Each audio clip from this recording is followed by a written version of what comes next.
Yang ingin saya soroti, kalau hak asasi manusia, kita manusia itu apa sih?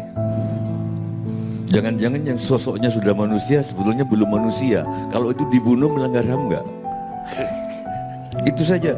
Karena banyak orang yang sosoknya bukan manusia, belum sudah manusia ternyata belum manusia, Pak. Definisi manusia kalau saya dengar dari Kiai yang kemarin, sekarang lebih baik dari kemarin, besok lebih baik dari hari ini. Tapi kalau saya lihat dari Plato sama diskusi di zaman Yunani itu, zaman Profesor Gaius, maaf kalau saya ngomong ini biar kelihatan nggak Rocky Gerung dikit gitu loh. Yang penting itu esensi kalau kata Plato, ya bener nggak? Esensi. Kalau kata Aristoteles yang penting realitasnya. Nah, orang Jawa menganut esensi, karena itu Hanoman itu wujudnya kera tapi dia manusia, jauh lebih manusia ketimbang manusia. Nah sekarang HAM itu apa definisinya? Jangan-jangan jenderal-jenderal yang diduga terlibat HAM nggak usah diadili karena ternyata bukan manusia. Lo ilmu pengetahuan kan sudah maju, Pak Gayus, Pak Irman. Mestinya bisa mengukur dong mana yang manusia mana enggak. Aku bukan ilmuwan, aku pecinta kehidupan. Itu satu. Jadi yang kedua, jadi kalau kita mau ngomongin soal HAM, apa itu manusia harus jelas dulu. Karena faktanya ada yang kalau nggak dibentak nggak kerja. Sudahlah, kita fair aja. Ada orang yang dirangsang sudah kerja, di sini orang bisa ditempelin kalau menurutku. Kita jujur aja, nggak usah sok-sokan biar dipuji. Wah, aku nggak peduli. Di zaman kita sekolah, di zaman kita ngaji, Pak, begitu kita serahkan pada guru, diapakan sama guru ngaji terserah, Pak. Bahkan ketika bapaknya Pak Kani yang tertinggi di kampung itu, kiai nggak peduli.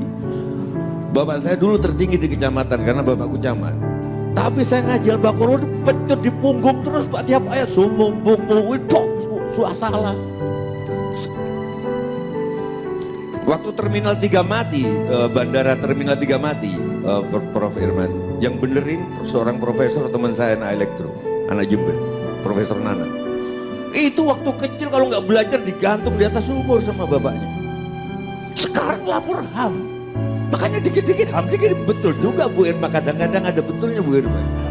Gitu loh. HAM, bayangkan ya Pak, guru aja mau megang telinga muridnya aja sekarang mikir 1000 kali, Pak, dilaporkan ke HAM. Padahal guru itu kan bukan cuma ngajar. Kalau ngajar di Google bisa. Guru itu masalah budi pekerti. Sekarang pendidikan, karena guru nggak berani mau nempeleng murid aja, telepon orang tuanya dulu. Ini apa ini? Loh, kita mau kemana? Dulu Pak Karni, saingan kita masuk perguruan tinggi 1:1000. Sekarang 1:10.000. Saingan orang-orang luar negeri semua mestinya makin keras.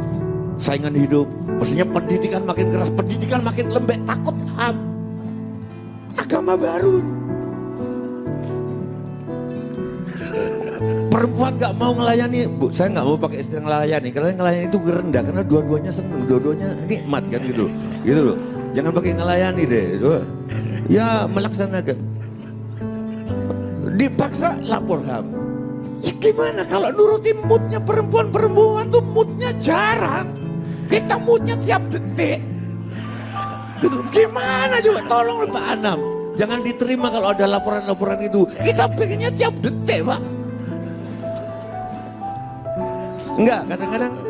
Nah, saya berharap nanti polisi juga mulai ini kalau ada laporan dari orang tua murid, karena bahaya Pak Karni kalau nurutin HAM ini. Yang kedua, jangan-jangan kita jadi tersiksa oleh HAM karena kita hanya mikirin manusia.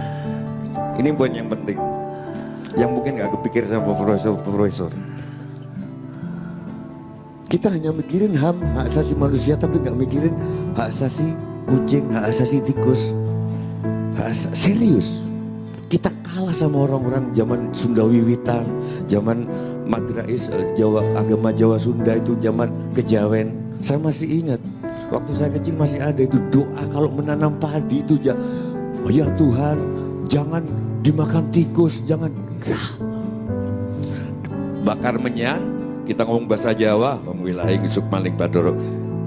Ular kalau mau makan monggo. Tikus monggo. Wereng monggo, tapi kami bagiin.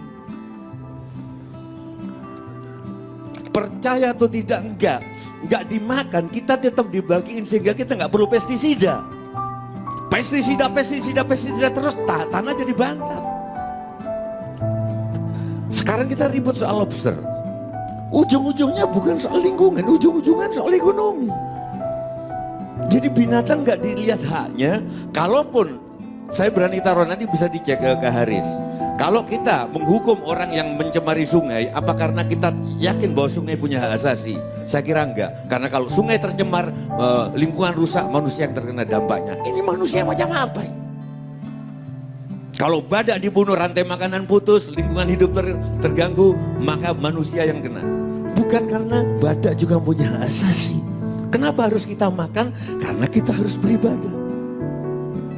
Sehingga sebetulnya koruptor itu harus dikenai pasal berat habis. Kamu sudah mateni, kamu sudah membunuh kambing, kamu makan, tapi energi kambing itu gak kamu gunakan untuk kebaikan. Jadi lebih Pancasila itu ada gitu loh Pak, di kehidupan itu. Jangan kalah sama Sumanto. Saya pernah main filmnya Sumanto, wawancara Sumanto yang makan itu. Itu niatnya mulia loh Pak. Daripada ini dimakan belatung.